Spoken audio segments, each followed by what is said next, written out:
Can you please send that? Hey, I need you to tell me the address calmly.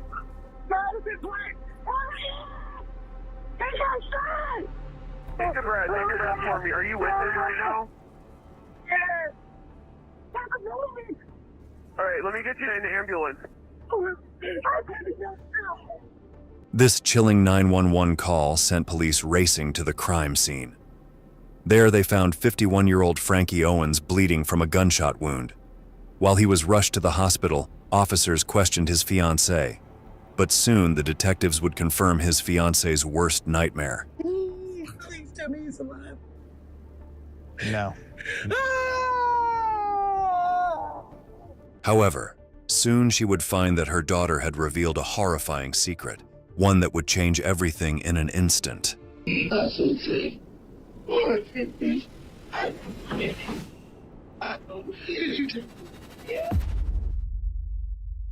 After receiving the 911 call on October 25, 2021, police immediately reached Madison Place, Oklahoma. There, they saw Frankie Owens on the ground, covered in blood. All they could witness was terror.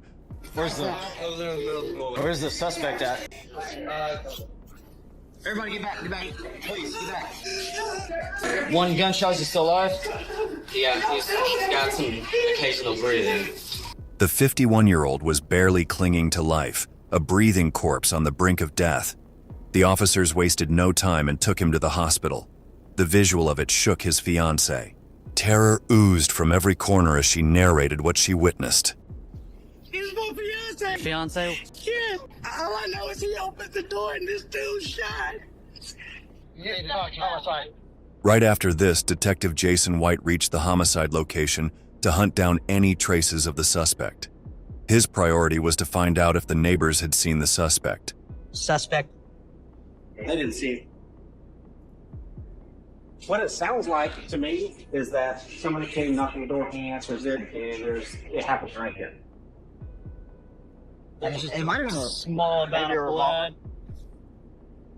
I've not found any cartridge case, a swab, just a general area of the door where somebody may have knocked. Detectives noted that there were surveillance cameras around the area, which seemed like a glimpse of hope. But to their concern, the camera right outside the apartment was out of order. This left the detectives with no crucial leads from the crime scene. However, they did learn that Frankie lived with his fiancée and her daughter. That is where they got a crucial piece of information. The fiancée said the suspect might have fled toward a nearby apartment complex. However, the most heart-wrenching news was that Frankie couldn't be saved. Officers decided to inform the family later, and before that, they had some serious questions to ask. Hereby, Frankie's fiancée and youngest daughter were taken into custody for the homicide investigation. Frankie's fiancée was devastated by what she saw and cried throughout the interview. The detectives decided to keep the information of Frankie's death to themselves until they got every information from her. Why is that? I work every day. I do what I'm supposed to do. All right, young lady. My name's Jason White. This is John Brown over here. Me and Frankie been together for 9 months. When asked about what had happened the day prior, she revealed that her middle daughter, who was in her mid-20s, had come to stay at her house a night prior, along with her 2 kids. My daughter was over last night. I mean, she didn't have nowhere to go. She just came back down here from Topeka, Kansas. She's getting a place, get ready to get a place. I don't know where yet. They were staying with a friend in St. Thomas. What she revealed next was important, but detectives at the time didn't know that it was a lead that would help solve this case. She said that Frankie and the middle daughter had a heated conversation, which didn't end peacefully. She said, yes, I'm supposed to leave. She said, at the end of the day, this is my mama's house. She tells me when to leave. I said, if he's on he leaves, he provides for this household too, as well as I do. I said, he's taking care of your sister, he's taking care of me. So he's the man of the house. Baby, if you have to leave, leave. Go to your sister's house. She informed them that her elder daughter lived a few miles away, and her middle daughter was staying with a friend just a few apartments away. She then shared more details about the argument with the detective. Was she out there this morning? No, she was at home with her babies and her husband. What was the drama about why he wanted her to leave? Frankie was upset, and she started jabbing back at him. He called her stupid. Yeah, I mean, talking about you on crack D and all this stuff. I was like, Frankie, that's my child, honey. That's my child. Please don't do her like that. And she said, well, I just leave. Mama, I'm not trying to disrespect your house. Oh, she took both her kids this morning and... Yes. How'd she leave? She drove her car. Okay, what kind of car is that? Chrysler 300 or Okay. something. The fiancé explained to the detectives the horrific scene she had witnessed happening to Frankie. Next thing I know, this knock come on the door. Like maybe 5-10 minutes later. Mm-hmm. It's this young dude that looked like this dude I heard on the street called JP.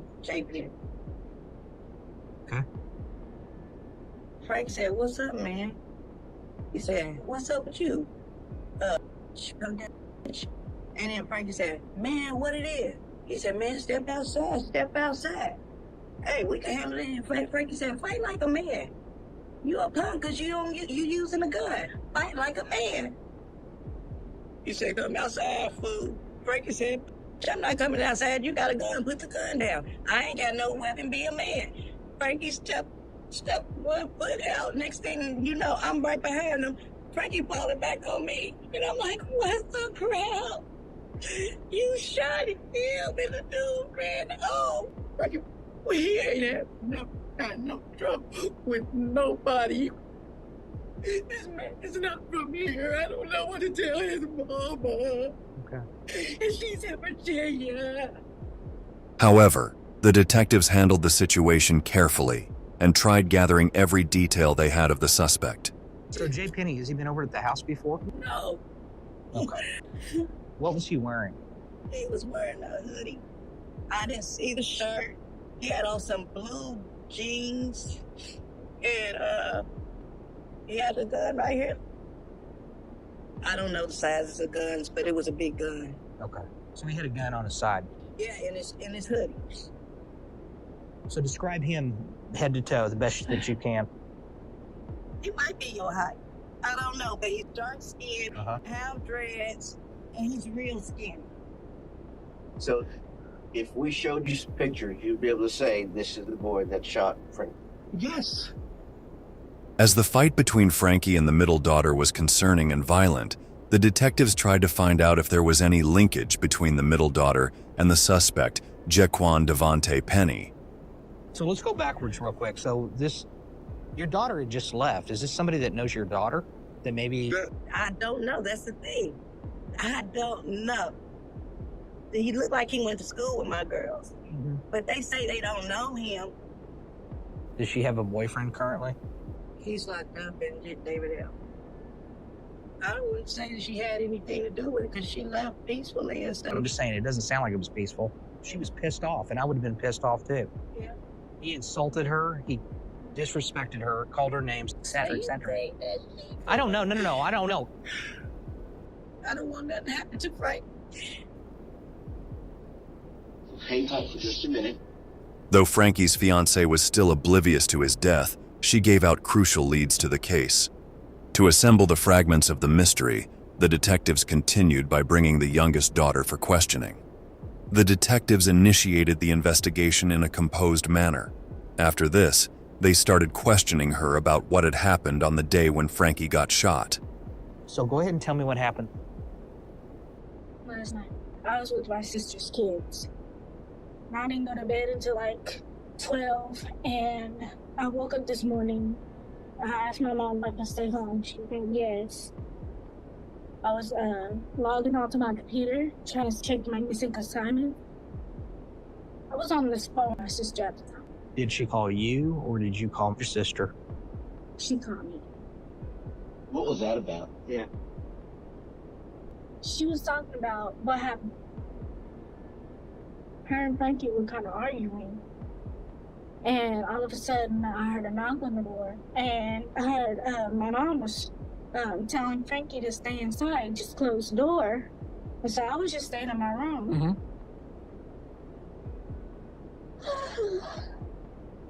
You're doing great. Um, You're doing good. Frankie was talking about, I see you have your gun to the side, put it down, fight like a real man. And so they were arguing for a little bit. And all I heard was a pow, and then I started smelling like gun smoke, something like that. I ran in there, see what was going on. He was to the ground, looked like he was having a seizure. So I was crying, and I told my sister on the phone, he got shot. Somebody shot him. Somebody shot Frankie. They posed the final question, and her response was just as they had anticipated. Okay. Has your sister, she acted pretty upset about what's happened, or? And be honest. I mean, he called her a lot of bad names, so it wouldn't be unusual for somebody not to be that upset about it. So be honest and tell me. Yeah, she's a little bit upset. Where's she at right now? She's with my sister. It's her and her husband's place. All right. You think your sisters would be willing to come down here? I think so. Okay. The detective's suspicion directly fell on the middle daughter, believing she was connected to the shooting. Determined to find her, they tracked her down to her reported location, where they found a crucial clue. That's it. Hey, Mark. I think we got the Chrysler 300 for sure. When the detectives arrived at the location and knocked on the front door, no one answered. However, a neighbor was willing to speak with them and provided crucial information they needed at that moment. All right. Appreciate it. He said that she heard it show up and she had a toddler. Bunch of commotion going on. She says around 10 o'clock, and she said they all left. The neighbor said that both daughters left with a kid in a red car, which was believed to be the oldest daughter's car. The investigation was actively going on. Meanwhile, the detectives decided to break the devastating news of Frankie's death to his fiancée and her daughter. Their reaction to the tragic news was difficult to witness. I've been in touch with the hospital. Please tell me he's alive. No.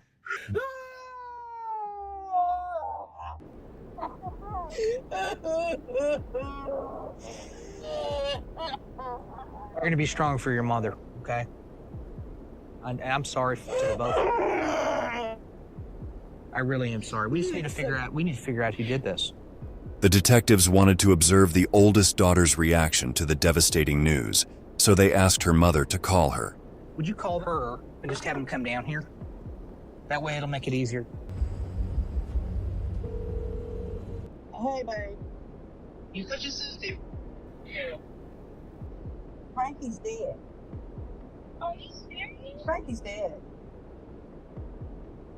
Hey, all I have to do is tell them why her and Frankie got into it. They want to know. Okay, they on their way. All right, sweetie. I gotta go. I love you. Bye. Thank you. Her reaction didn't give them much to work with, but the middle daughter was a different story. The police had a feeling she knew something, especially after that heated argument with Frankie. Hence, detectives brought in the middle daughter for questioning. Hello, young lady. Hi. Thanks for coming down here for starters. My name is Jason White. This is John Brown over here. Take a breath, okay? I'm really a nice guy. I've never been in this situation before. The detectives tried to make her comfortable, hoping to get as much information as possible. They eased into the conversation, trying to get to know her better before digging deeper. How many kids do you have? 2. And we've made arrangements, is that right? My daughter, she's in elementary school. I've spent a lot of time with your mother and your other sister. Okay. They seem like good people. Yeah. I have no reason to believe that you're not going to be the same. All right. But as the conversation went on, the detectives remembered something crucial. Frankie's fiancée had mentioned that the argument between the middle daughter and Frankie was fueled because of her living situation. That made them curious. They needed to know more about it. Let me first off make sure that I have your correct information. where you currently living? I currently don't really have anywhere to go. My mom was really helping me out. Where you're laying your head at, like, well, other than there? Other than there, I was laying my head at my homegirl's house. She stayed in St. Thomas Apartments. I would just encourage you to be incredibly truthful with me. Correct. Okay? What? I understand that there was some sort of an incident that occurred. Tell me kind of what happened there. So far, the detectives noticed that she seemed calm and willing to help. That was a good sign. They then asked her to share her version of what exactly happened during the argument that day. Well, me and my mom's man kind of got into it. What escalated was he started yelling at me. You can get out my house, you spin her. Mm-hmm. And then he said, you're a bum, you don't have nowhere to go. All right, so he's calling you some unsavory words, not being very respectful. Yeah.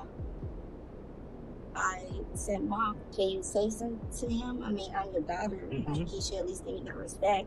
I underestimate myself already. I don't like being this kitty. I'm 112 pounds. And I feel like for my age, that's underweight. But the thing about it is I stress a lot. There's so much on my plate. Yeah, it's a lot to deal with at your age. The middle daughter spoke with a lot of emotion, and it was clear she was speaking from the heart. Sensing this, the detective leaned in, nodding along, trying to make her feel heard. The more comfortable she felt, the more likely she was to reveal something crucial. But she was taking up for the both of us because she loved the both of us. Of course. Understandable.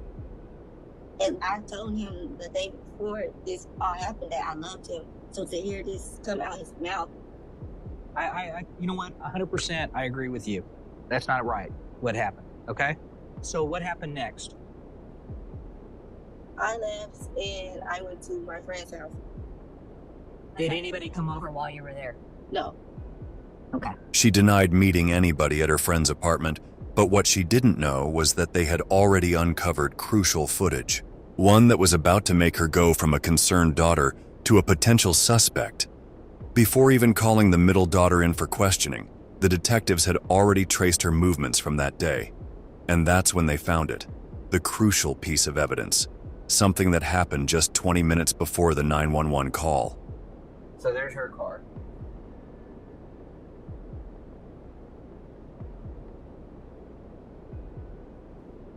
She goes in an apartment. They kept scanning the footage, waiting for anything unusual, and then it happened. Just 5 minutes later, they caught a crucial movement. A black Honda pulled up near the apartment. Moments later, an individual matching the description given by Frankie's fiancée, a black male in a blue hoodie, stepped out of the car. Without hesitation, he walked straight into the same apartment the middle daughter had just entered. After a few minutes, the man in the blue hoodie was seen exiting the apartment and headed towards Frankie's apartment. Then 10 minutes later, they spotted the man rushing back into the apartment. He stayed inside for a few moments before stepping out again, moving quickly toward his car. Something was definitely off. But what made it even more interesting was what happened next. Moments after him, the middle daughter stepped out, got into her own car, and drove away. Did anybody come over while you were there? No. Okay. The middle daughter insisted she hadn't met anyone, but this clearly didn't add up. The police knew for a fact that someone had entered the apartment while she was there. What they needed now was the missing piece, the conversation that happened inside. The detective pressed on, determined to break through her story. So did you make any phone calls to anybody? Yes, I got my sister. Mm-hmm. I did call my sister Why? because I was letting her know that, I'm not going to be back over there anymore. So in the midst of that conversation, when you made a phone call to her, did anything happen that was unusual in that phone call? No. It was nothing unusual. What she told me, that there was a knock on the door when you were on the phone with her. Is that, do you remember that? Okay. I don't know if I remember a knock, but I was on the phone with my sister, and I know we hung up, and she called me back, and she said, "Oh my gosh, Frankie got shot." That's all I remember. Okay. Her lies were starting to catch up to her. Her words fumbled and her confidence too. The detectives then dropped the gentle approach. It was time to get to the truth. All right, now, I told you at the very beginning of this, I need you to be 100% truthful with me. It's very, very important. Right. Correct. And I asked you a question. When you went over to the apartments over there at St. Thomas Square, did anybody come over there while you were over there? Yes, it was a car that came over. Well, who was it? It was this person that I call my friend. Okay, who is it? I don't want you to omit something because you're afraid that you're going to get in trouble. We've got video over at St. Thomas Square, and I can tell you right now that this guy went over to that apartment over at St. Thomas Square where you were at. He went from there and he went over to the apartment where this happened, and then he ran back over there to the apartment where you were at. Every word she spoke now would shape what came next. If she knew something about Frankie's murder, this was the moment it would slip. Who is he?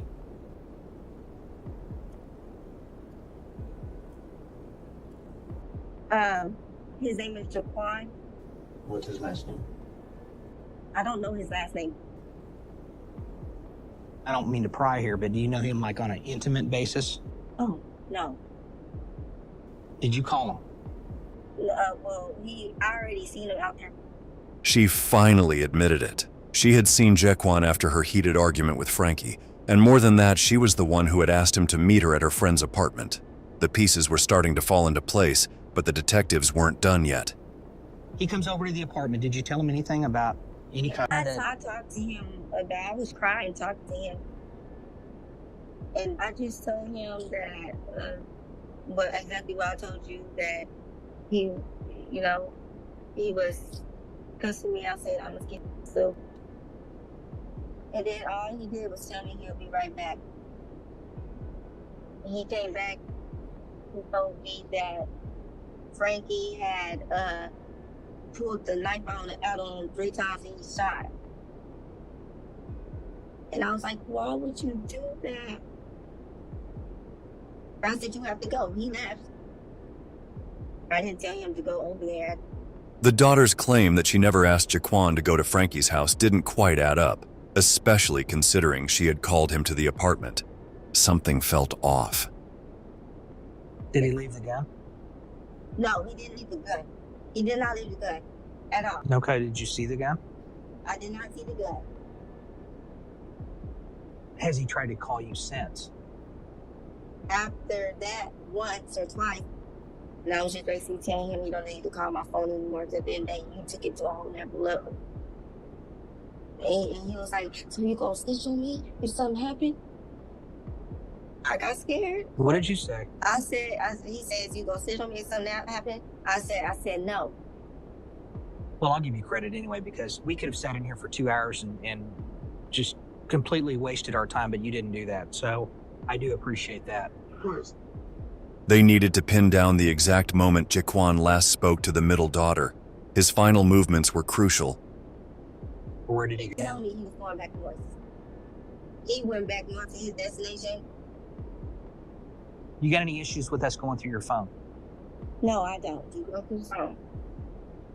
Did you delete anything on this phone? You're gonna find the deleted call log. I deleted the number because he tried to call me. Is Jaquan going to tell me the same story you just told me? He should, because that's the truth. Is he going to tell me you sent him over there to that apartment to kick his ass or something? No. Am I going to jail? I'll tell you what, right now, are you wearing any handcuffs? No. If I find out you're not telling me everything, we're going to have a real problem, okay? I know that this isn't something that you probably intended to happen, but it did.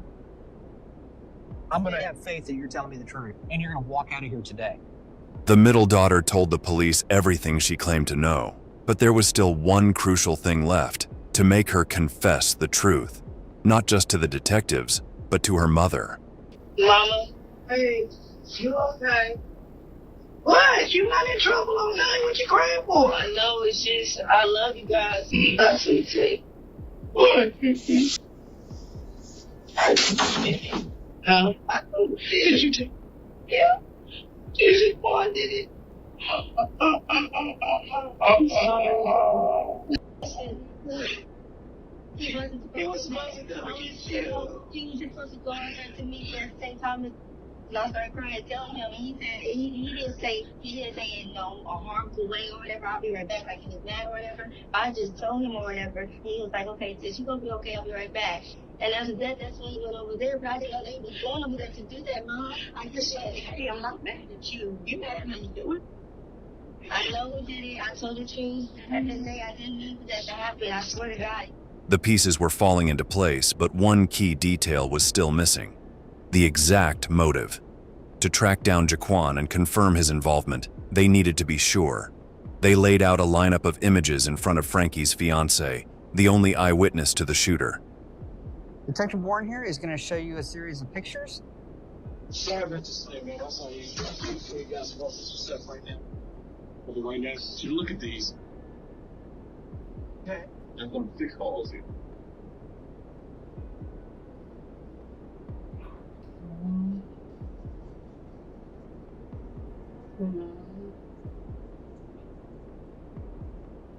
Yeah. Yeah, that's him. That is him? Yeah.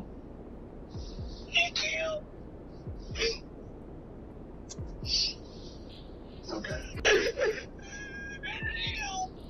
Thank you, ma'am. I appreciate it, okay? Now, it was time to track down Jaquan. Keeping a safe distance, they parked a little away from his residence at Newport Shores apartment. Then they finally saw his black car. This meant there were high chances of him being inside the house. I think it's Our target suspect vehicle is at his house. We got probable cause arrest Mr. Penny in reference to this homicide. Figure out how we want to tactically approach this house and eventually go make contact. The police waited outside the house calling for Jaquan to come out. They announced their presence, but there was nothing but silence. Then, finally, his father stepped outside, eyeing the officers. I have a father. Like that. Well, he's a grown man. I don't know where he is. That's his car he drives. After an hour of tense waiting, a car pulled into the residence. The detectives watched as the door opened, and the man they suspected was Jaquan stepped out. The standoff had finally reached its turning point. Right here. Let me see your hands. Let me see your hands. Lay down flat on your belly. You're good. Hands behind your back. You keep doing what we asked you, okay? Can I get my dad a hug? I'm just gonna let him give him a hug real quick and we're going. We gotta go, bro. They're gonna talk with you downtown, man. The officers swiftly moved in and arrested Jaquan Devontae Penny. Soon after, he was taken into custody for an intense interrogation. You remember me. I'm Detective White. Detective Brown over here. I think it was 5 years ago, roughly. Something like that. Something like that. Well, Jaquan, I liked you a long time ago. You're a lot taller than you. You've grown up. What's your highest level of education? You're smarter than most college students. I would agree. I was impressed with you the last time. The detective recalled that Jaquan had a troubled history. A record from August 8, 2014, when he was booked in Tulsa County for possessing marijuana and resisting arrest. Then on May 6, 2019, he was booked again in Tulsa County for transporting loaded firearms in a vehicle. That past only deepened the gravity of the situation. All right, well, let's start off with today. This morning. Tell me about your day.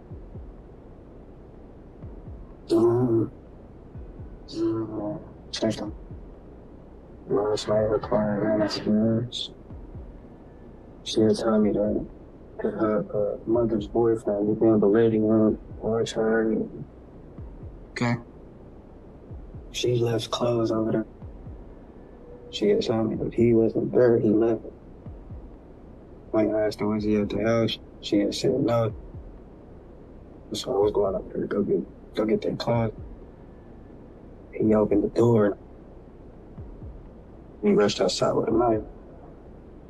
Jaquan claimed that it was Frankie who had attacked him first. My gun. I shot. Okay, so you shot? I shot the gun, so.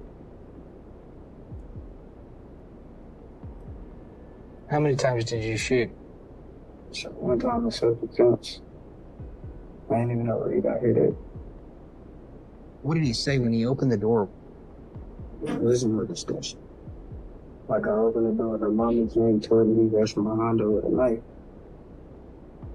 And this lady was trying to do something. When you first saw the knife, why didn't you just turn around and leave? It's like I'm talking to her mom. I literally told her, Mom, I'm over here to come get that clown. And he snapped back and rushed me with the knife and I shot him. You weren't scared of him at that point, right? No, I wasn't. Describe the knife for me. It came out just in the silver too. Okay. So, what kind of gun did you use? Okay. Where's the gun? It's It's your mom's. Okay. Did you hear what happened? Okay. Well, he died. Did you know that? You hadn't heard? Okay. After hearing about Frankie's death, Jaquan didn't seem surprised at all. His face remained emotionless. That detached response was deeply disturbing. Let me ask you this. You're saying self-defense, right? Do you think that it would have probably been in your best interest to come forward and call the cops? Okay, but so then hindsight says, when would have been a good time to call the police and said, hey, police, this just happened? I was trying to make been calling a few lawyers today to try to line up some legal representation and all that. Did you get a hold of anybody? Unsuccessful. How many did you call? You know the names of the three? Did she tell you to go over there and do anything to him? No. After you had told her about what had happened, did you ever say to her, are you going to say anything? No. Did you ever say, are you going to snitch? No. Okay. Sit tight. Give us a quick minute. After leaving the interrogation room, the detectives noticed Jaquan sitting with a worried expression, as if he already knew his time was up. His story wasn't just a carefully constructed lie. It had no foundation at all. His information, it just doesn't make sense because we didn't find a knife at the scene. Let's say devil's advocate that he had a knife. Why didn't you just leave? When you do something like this, people have a legitimate self-defense claim. They are knocking down walls to get to us, to tell us what's up. And he did really the opposite of that. I feel very comfortable with the fact that we charged him. Jaquan Devontae Penny was arrested for first-degree murder and was put in the Tulsa County Jail. But there was still one person they needed to inform about Frankie Owens' death: his mother. Hello, Miss Owens. My name is Jason White. I'm a detective here in Tulsa Police. And I'm sorry to bother you this late, and I've got some really bad news for you. What? Frankie's your son? Yes. Well, there was an incident that happened this morning. Somebody tragically killed him. Shut up! Shut up! My son dead. Yes, ma'am. There was an incident that happened over at the apartment where he was living with his girlfriend. He just got confronted by this young man that went over there, and the young man took matters in his own hands, and he ended up killing him. Oh. We did make an arrest in reference to this. Yes. Okay? Thank you so much. I'm very sorry. Okay. Bye-bye. Meanwhile, Jaquan Penny pleaded no contest to first-degree manslaughter and was sentenced to 25 years. Yet, one mystery remained. The gun that took Frankie Owens' life was never found. Although the killer was arrested, the aftermath was filled with sorrow. Frankie's fiancée and youngest daughter were haunted by the traumatic memory of witnessing the shooting. Meanwhile, the middle daughter was cleared of any wrongdoing, since the killer confessed that the tragedy was entirely his doing. In the end, justice was served, but the pain and loss left a mark that would never fully heal. Our deepest condolences go out to Frankie Owens' family. No one should have to endure such a heartbreaking loss. Do you think Jaquan's claim of self-defense is valid, or was there something more to this story that we may never truly know? Drop your thoughts in the comments below, and don't forget to like the video, subscribe to Mysterious 7, and let us know which case you'd like us to cover next. Until next time, stay curious and stay safe. If you enjoyed this episode and want access to exclusive content, consider joining our membership plan. Until next time, stay safe and stay curious.